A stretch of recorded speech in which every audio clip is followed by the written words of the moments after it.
Hi everyone, this is just a small video about part of my vintage Pyrex collection. I'm going to introduce you to parts of my Pyrex collection over time, just do it pattern at a time.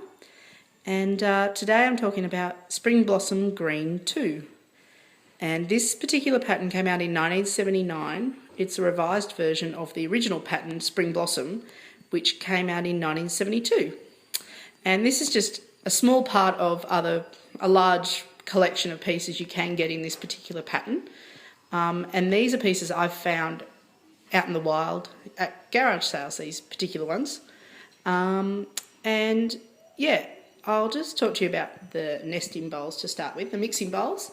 They came as a set of 3. And this one here is a 401, this is a 402, and this is a 403.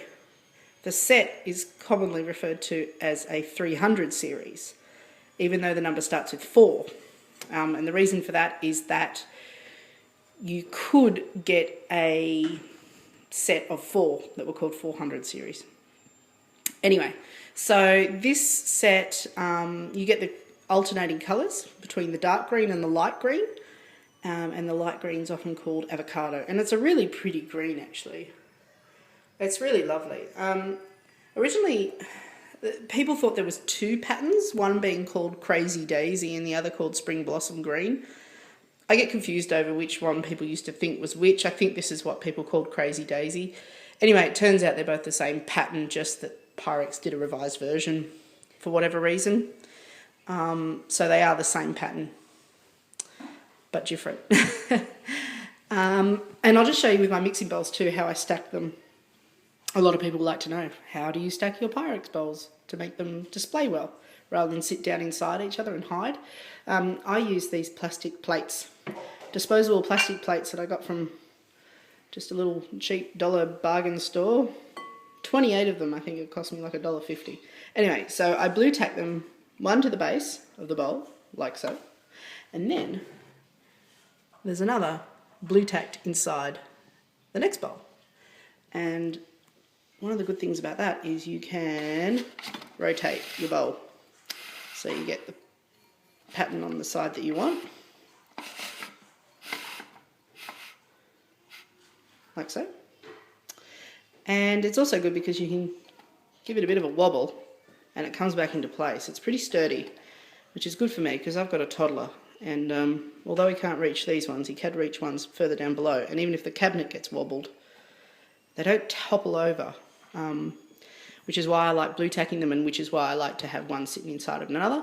And you can use those clear Chinese takeaway containers. Some people say there's some Tupperware hamburger rings that are really good to stack. I've never seen them, but people say they're really good. And other people use tuna tins. So you can kind of come up with your own little inventions. That's what I've found works for me so far. And this is the other half of my small Spring Blossom Green 2 collection, and these are the round casseroles. Now this originally wasn't sold as a set, these 3. These 2 are part of the set, and then the third one was actually a larger size than this, but the same colour. This one here was sold separately as just a single piece with the lid, and that's a 474 is the number of that. This is a 474, which is a third of the original set, in the different colour. I don't have a lid for that. And then there is 473, which I also unfortunately don't have a lid for. The lids can be a little bit difficult to find sometimes because they're clear glass. They tend to get lost amongst other clear glass. Yeah, so I'm sure I'll pick them up eventually. But, you know, using my method of a plastic container, that's a plastic decor container in there, and that works anyway. That one's sturdy enough. So that is Spring Blossom Green 2, and I'll show you some other bits and pieces as time goes on. Okay, thanks, bye.